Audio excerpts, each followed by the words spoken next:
Algar Productions. This is the Post-Atomic Horror, the most comprehensive Star Trek podcast ever produced. Your hosts are Ron Algar Watt and Maggie Robotham.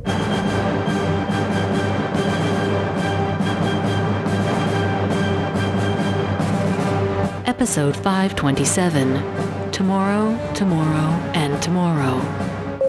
Hi, friends. Welcome to the Post-Atomic Horror. I'm Al. And I'm Maggie. And she's here in my booth. I did it. I came to the place and I'm doing the thing. You're here in Studio AA in beautiful downtown Auburn, Washington.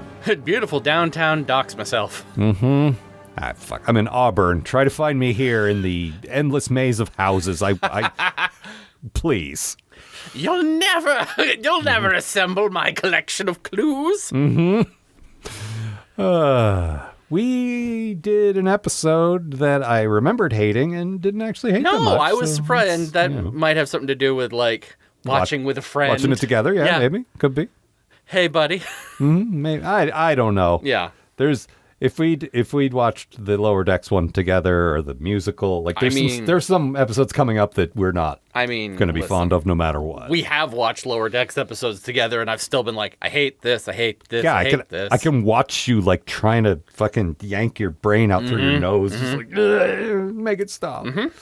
So, yeah. But yeah, this one wasn't so bad. Yeah.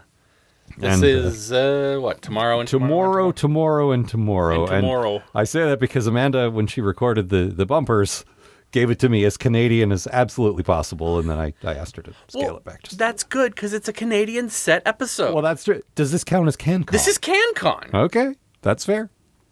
It's like, it is set in Toronto, like the bulk of the episode. Yeah. So I don't want to spoil your summary, but... No, man, the only thing that was missing was some Alanis Morissette.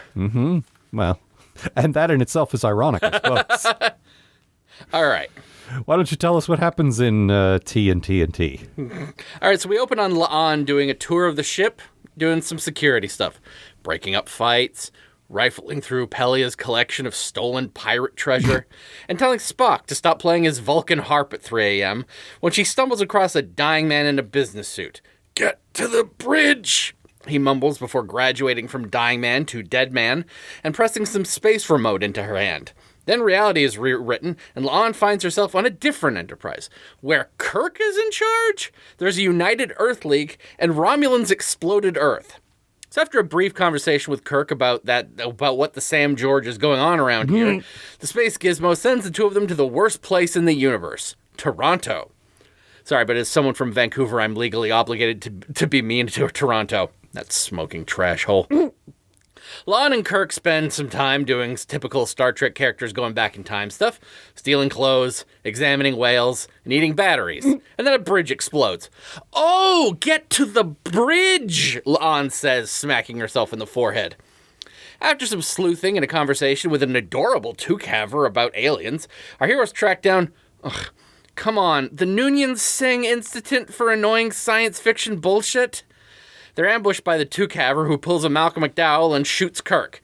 Then they fight a while before they find themselves in Baby Khan's bedroom, and La'an realizes that the two-caver is actually an undercover Romulan spy who was sent back in time to assassinate Khan because Romulan ChatGPT told her to. Which makes more sense than anything human ChatGPT has ever told anyone. La'an kills the Romulan, saves Khan, and gets sent back to the future, where a representative from Temporal Investigations salutes her for a job well done. Medals all around. Sorry about all that trauma, but if there's one thing that we know about La'an Noonien Singh, it's that she handles trauma very well. That's true. We never hear about... Nope. No more monsters being added to the monster list. Now, whatever you do, you can't tell anyone about your trauma. But that's all I do. It's my only line. I finally put this Gorn thing behind me. She didn't. She has a whole moment in this. I had a thing that I was very upset about, but I'm not upset about it anymore. And I'm never going to say anything about the Gorn again. What's that? The Gorner at the door? Oh, no. Now, I have to ask you, people from Vancouver don't, hate Toronto, and Toronto hates Vancouver. I thought you both hated Quebec, though. That, too. Okay, just to be sure. Canadians are very complicated. We contain multitudes. Speaking of which, my bad thing. Oh, yeah, please. So, as previously stated, this episode takes place in Toronto, which Kirk identifies as New York until La'an is like, what are you talking about? It's Canada, you know? Be over politeness, poutine, hockey. I think she says maple leaves or maple syrup. Maple leaves, the Mackenzie brothers, Dan Aykroyd. Oh, yeah, the guy with the crystal skull, of course. That's where I got all my Crystal Skull vodka from. And I'm just like, really? You guys are in Canada for what I think is the first time, except for revealing that Eddington is from here. And it's just like... What's the problem with that, Javert? Oh, God. No, you're not wrong. They do hit the stereotypes. All the stuff. And, like, I know, like, jokes aside for just a moment, like, I know being your co-host for almost 20 years, being married to our good, great friend for 20 years, and being friends with several of your other friends, like, Canada has a rich history. You guys don't like to admit that, but you really do. There's more to your culture than those three things. That's the thing. Yeah. I've introduced so much Canada into your life. I'm happy about it. I don't know how many Marylanders... Look, there's nothing from Maryland that I can be proud of. There's plenty from this country that I can be proud of. Maybe not now, but I in my bring lifetime. that up now, but... Yeah. But as far as Canada goes, like, I've always, like, when I met you guys, I was already very fond of many Canadians, so it's fine. But... Name three. Okay, Scott Thompson, Dave Foley, and Kevin McDonald. All right, good one. But no, the worst part of all of this, the worst part of all the fucking Canada stuff that keeps going over and over and over again, is it really made me want some fucking poutine. Well, yeah, because then they do actually have it. And It's like, this is delicious. Yeah, Kirk's literally like, this is just fries with gravy on it. This is the best thing I've ever had. And cheese curds, or geese cues, as they are apparently known. I'm just like, fuck, I haven't had decent poutine in forever. I bet not. Nope. And it doesn't seem that hard to make either. You wouldn't think so. I also can't get pierogies or sausage rolls here, but... Well, pierogies I know you can get. There's places in Seattle you can get them. Maybe I'll take you there while you're here. Oh, yeah, what is it? The Proshki guy or whatever. Yeah, exactly. As in Pike Place. And, where they throw the fish that you've never seen. Yep. To this day. To this day. Never seen them. The thing they're most famous for. You've been there dozens of times at this point. I'm sure they don't do it anymore at this point, too. I have no why idea. would they? They might. We were there a few months ago, and I think they do. All the guys have been replaced with fish-catching robots. Yeah, probably. Anything fun has been replaced by a robot. Yeah, by a fish-catching robot. So, my good thing... Yes. Actually... I still don't like this Kirk. I'm not going to get over that. Like, those of you who think he's good, I don't agree with you, and I'm never gonna. But, like, La'an has been my least favorite main character. Oh, yeah. But yet, and despite those two things, the first 3 acts of this, I would say, more than half, 2/3, until we get to the con factory, like, which is literally what it is. When are we going to get to the con factory? Is like genuinely nice, as you said in your summary, like Star Trek shit being in the past, like fish out of water. It's good stuff. I had a really good time. I also remembered hating this, and the thing is, like, fucking just seeing them go back to the old Conwell once again, will just completely ruin an episode for me. Like, and we'll get into this more in a minute because I got some kind of complicated thoughts about that, actually. Some complicated thoughts. No. But there's a point. So he's like 8 at the most, maybe even younger than that. He's a little kid. And she like the fight sort of spills over into his room for a second, and he comes out from the thing, and I just assumed he slept through the whole thing because he was so fatigued. Because that's the one thing I know. Do you think that, like, disgraced Adam Soong fled to Canada to begin his genetic engineering programs and changed one letter of his name, and that's... No, because Noonien won't be... Like, that's Data's creator. He's not born yet. Okay. But Soong and Singh, I think, are... I think that's just a coincidence. They do... The little typewriter guy. Yeah. They make an action figure of him. I need to get that. Oh, man. Yeah. But they even make the reference in this where Kirk is like, oh, La'an, Noonien Soong. And she's like, Noonien Singh. Like, thanks. Yep. There's so much on the nose in this. In the alternate timeline, he's born on the USS Iowa. Yep. instead of in the state of Iowa. Like, The bit where La'an comes in and he's having a conversation with Spock, who's on another, like, on a Yeah. Vulcan ship asking for help. yeah, alternate Spock is basically a Romulan. And Kirk basically goes, sorry, friend. Sorry, we're not friends. Perhaps in another life, but not here. Yeah. Just, there was a lot of on-the-nose Yeah. stuff that I was not a big fan of. But back to my good thing. Yes. Like, good fish out of water stuff, they sort of start falling for each other. I remembered them fucking, and they don't. They just kiss. That's Yeah. it. Before he buys it. And they have decent chemistry. I still don't think he's that charming, but I do think these two actually bonded, and I buy that they had this little adventure together, Yeah. and she was into him. And at the end, she calls Kirk, who obviously doesn't remember any of this because it was an alternate timeline Yep. thing. And she makes up something about, I wanted something from Sam's file. And he's like, well, why don't we get a drink sometime? Yes, I'd like that tea. And I Yes. actually kind of like that. I thought it was cute. Ooh, Yeah. he likes me. Well, I mean, listen, sweetie, He will for a minute. that's not uncommon. Yeah, you're good looking. Yeah. You will turn his head for a while. Who's this jacket wearer? But I liked them shoplifting their clothes. Yep. And I liked them like buying hot dogs and just all the mundane time travel shit that you get a couple of laughs out of, but you don't overstay your welcome. And they didn't. The bit, La'an is very La'an for the first bit. Yeah. Like he has to sort of wear her down with the Kirk charm. And the bit where they're at the hot dog stand and she's like, I'm not going to eat any of your hot dogs. There's something important happening. My childhood was full of trauma, not hot dogs. I don't know what it was like on the USS Iowa, the party ship. World renowned, galaxy renowned for its hot dogs. But yeah, it was. I actually kind of enjoyed all that. Also, the shot of Kirk with 2 hot dogs. All I can think of I'll was, eat them myself. gee, Jim, how come your mom lets you get 2 wieners? All right, what's that? It's the fucking old advertisement that used to be. It was making the rounds for a while yeah. there. It's just like 2 kids, and like one of them's like I a remember smug now, little yeah. weirdo holding 2 wieners. Wieners. But my bad thing. Yeah. This is this is what I was mentioning before with the Adam Soong thing. They are so clearly trying to get the timeline Yeah. right. And we've talked about this before. It doesn't have to line up with the real world. It just really doesn't. does. Like, I don't go to every single piece of fiction I go and where does this fit in the real world? Like, I don't mind them building a fictional timeline and saying, here's what happened in Star Trek and then this and Yeah. then this. And I want that to work.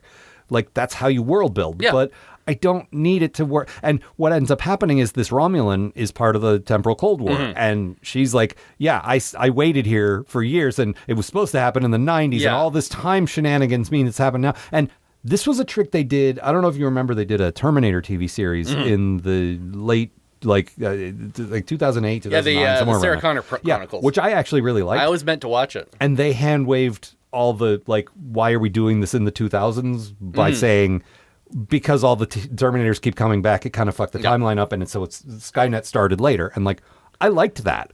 But here, stop. It is such a Skynet solution to keep throwing Terminators at the problem That's until fine. it goes away. That's fine.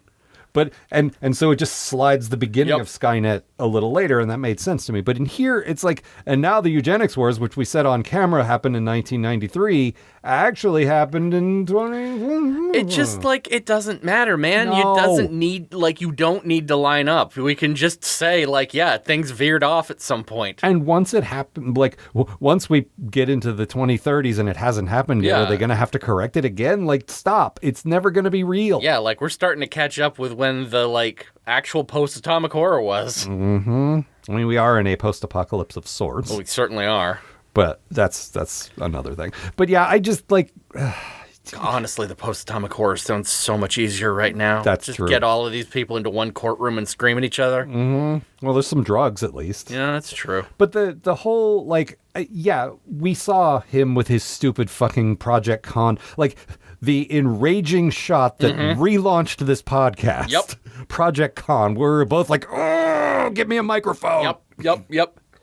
Well, I don't Ah, I don't I need... couldn't run a man over with a car, so I guess I'll build a kid. Androids never worked out. Really? I guess You haven't tried that yet. I guess I'll genetically make a boy. What is it Amanda always says about horror movies? Never wish a boy. Stop making boys. It never works out. But all of this being said, I genuinely, I've always been a fan of this as long as I've been a fan of science fiction.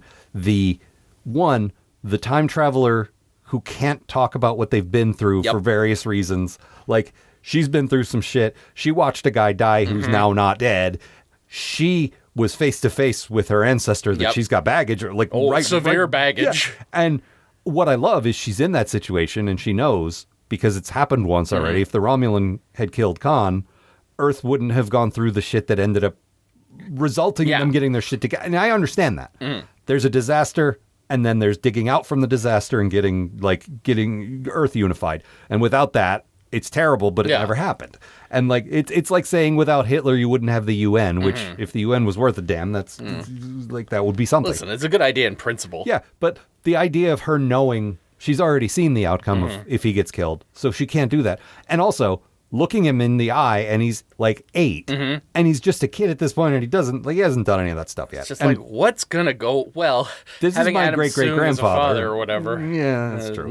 It didn't work out great for Soji. That's true. Well, I'm glad you pulled her name, because Yeah. it was long gone for me.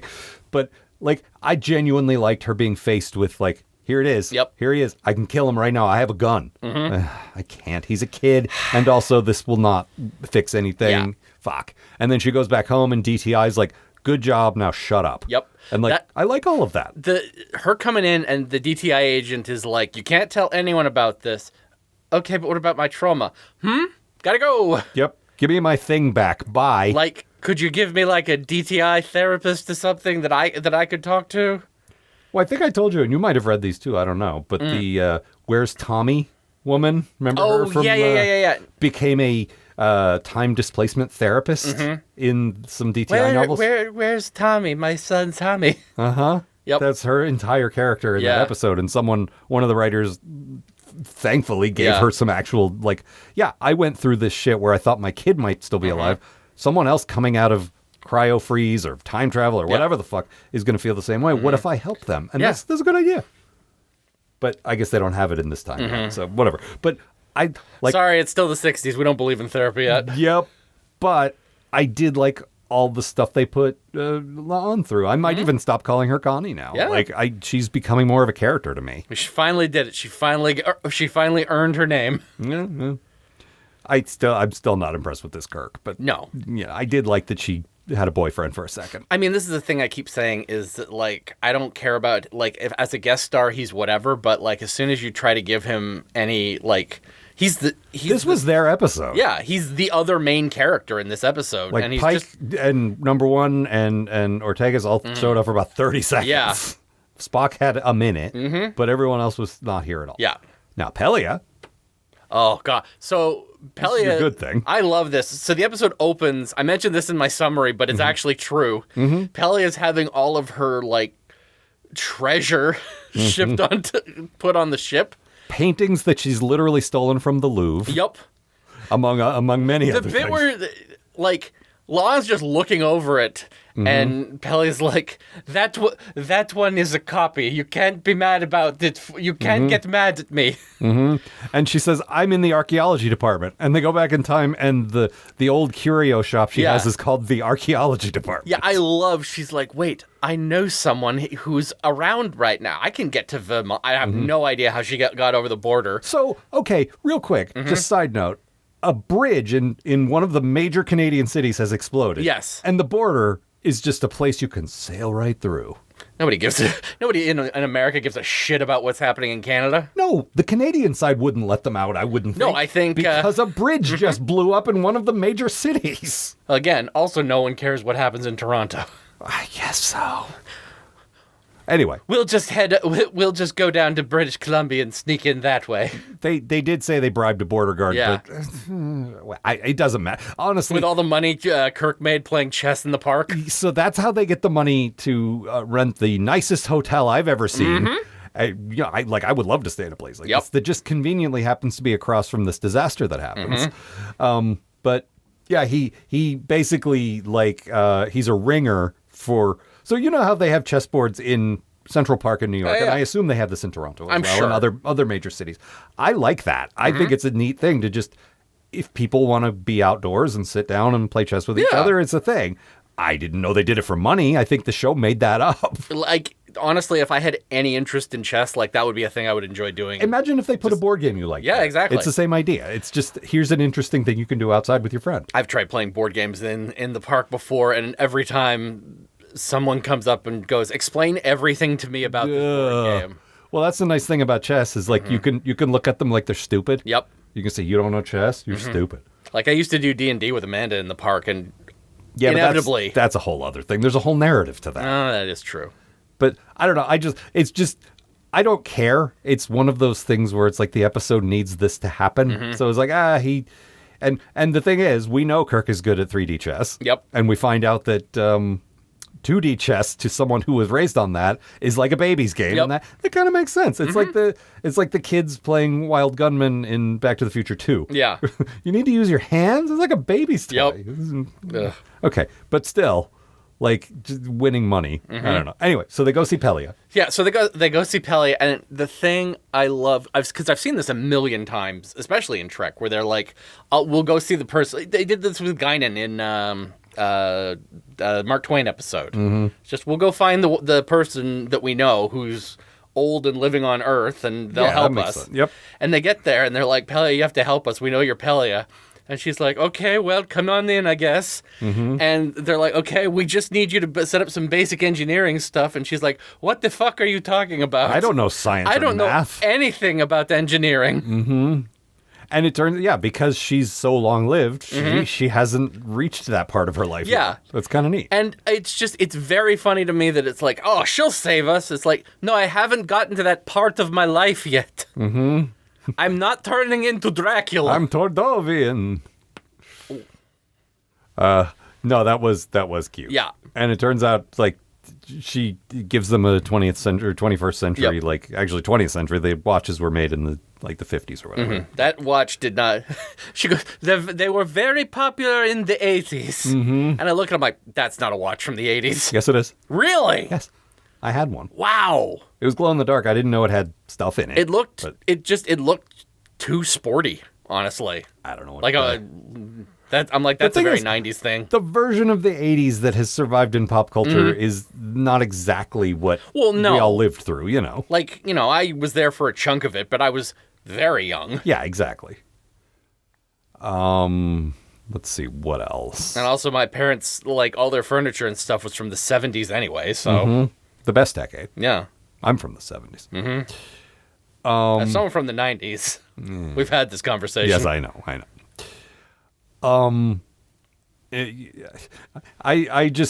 for some reason, when they stole the clothes from the department store or whatever, in my head it was just shoplifting across the universe, and now that song's been stuck in my head all fucking day. So Stick socks inside this lady's bag with your friend Captain Kirk.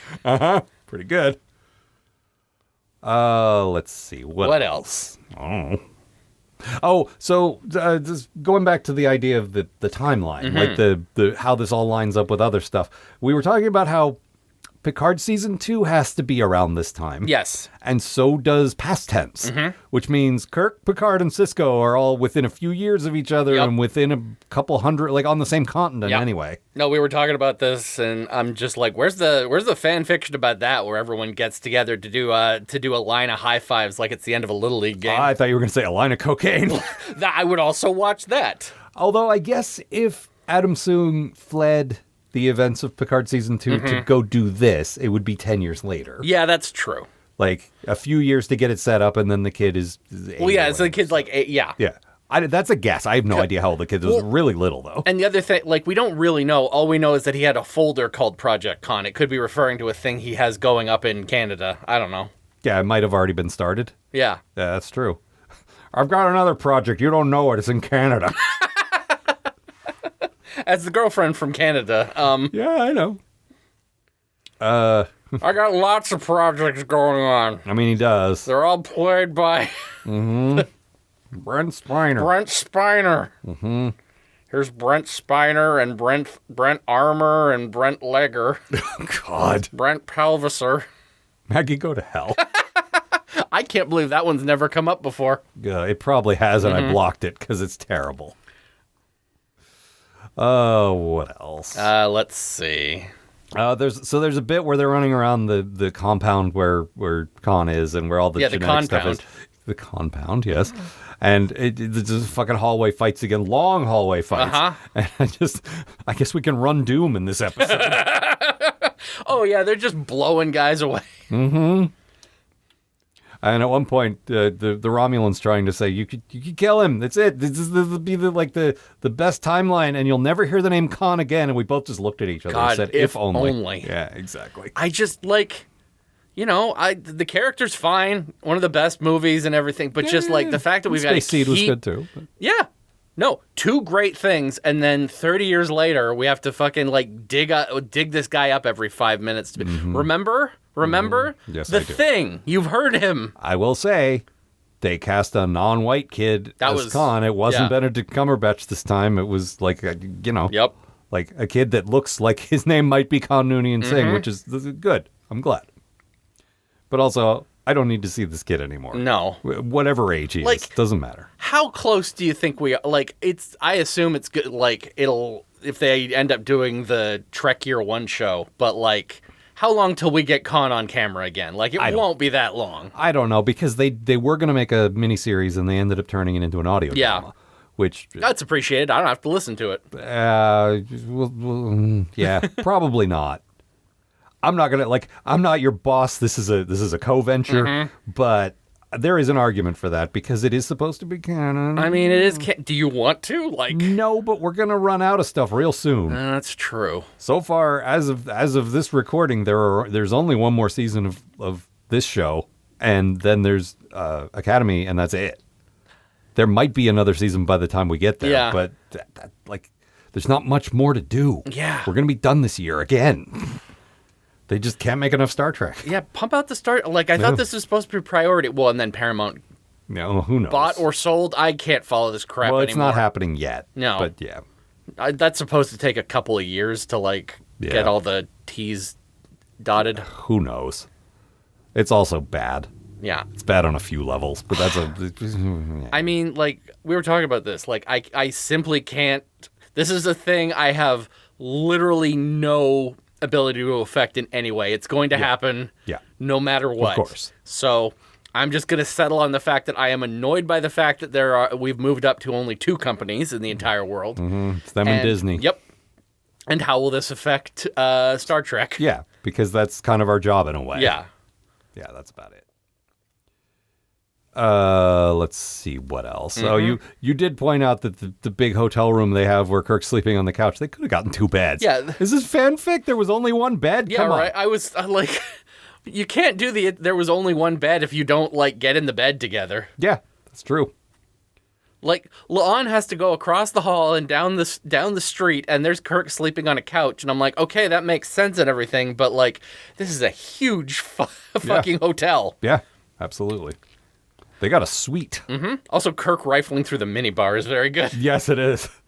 What is it? I think I wrote down the line because I really enjoyed it. He's like, yeah, but we could be drinking these little bottles. Mm-hmm. They wrote Kirk well. Yeah. I just still It's just the guy, man. I just don't... He's not charming enough. Yeah. You gotta recast this guy, and I don't think that's a thing they're really do anymore. No. And also there's that meme that keeps going around. I think Michelle's posted it a couple of times. With it looks like an old school Trek novel, and it's Pike in the chair, and Kirk behind him. And he's like, "Why are you still on my ship? Why are you on my ship again?" Yep, correct. Just came over to visit. But really, this show's not about him, man. No. It's about Chris Pike and his friends, and some of those overlap. But I mean, Kirk's not here yet. This is this is how all media works. You got to be constantly pointing at the next thing. We've got Spock. Nope. Spock's old news now. Now we need the new hotness. Well, then I'm waiting for someone hot. Mm-hmm. Sorry. Sorry, guy who plays Kirk. Yep. You're not hot enough either. I don't know what the new... Wait, no. Does Scotty show up in season 3? There's some kind of new hotness in season 3. He shows up at the end of season 2. There we go. Actually, Pelia knows him Yeah. as a minor spoiler. But like she's met him before See? already. So Got to keep bringing in the new hotness. I don't mind that because as much as we talked about this when we covered Relics, as much as you think Scotty was a well fleshed out character who got a lot to do, he didn't. That's true. We didn't know shit about Scotty until Relics, and that was one episode of Next Gen. Like, I'm happy for more Scotty, just like I'm happy for more Uhura. It's like, well, we know he bumped his head and hates women. No, well, yes, that did happen, but another time he said he knew the ship like the back of his hand, and he hit his head. That's the time. I guess he hits his head a lot. Yep. Twice as a pattern, Montgomery. He also just bought a boat. Well, it suits me. I just bought a boat. Hooked up with Uhura for a while. That was everything in 5 should be fucking like stricken from the record. Nothing in that movie should matter at all. But that's the problem. It's not. So I know. we're gonna. Same with Enterprise. I mean, the temporal Cold War happened in this, so you know. Yeah, the only thing that changes in Trek continuity is that the temporal or the eugenics war keeps getting pushed back a couple of years. Yeah. Step on a rake. All right. What else? What else? Just have a look at my notes here on my cell phone telephone. My cell phone telephone. I think that's about all I had. I also mentioned this in the summary, but the bit when Connie's doing her rounds and she knocks on Spock's door and he's been jamming out with his Vulcan loot There's too been late. a noise complaint.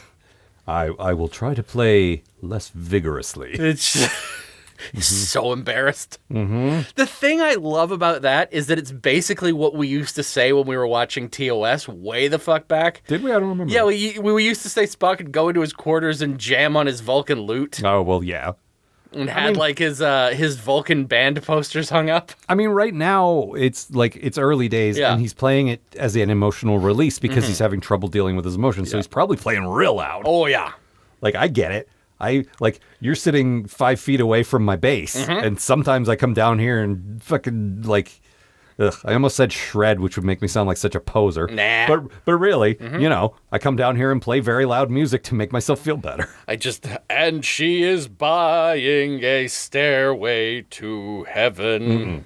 Bilbo Baggins, king of the wild frontier. Killed him a bear when he was only 3. Across the universe. Okay. What else? Anything? Something under Captain Pike? Question mark. So there's at the very end, Lon comes back and Pike's...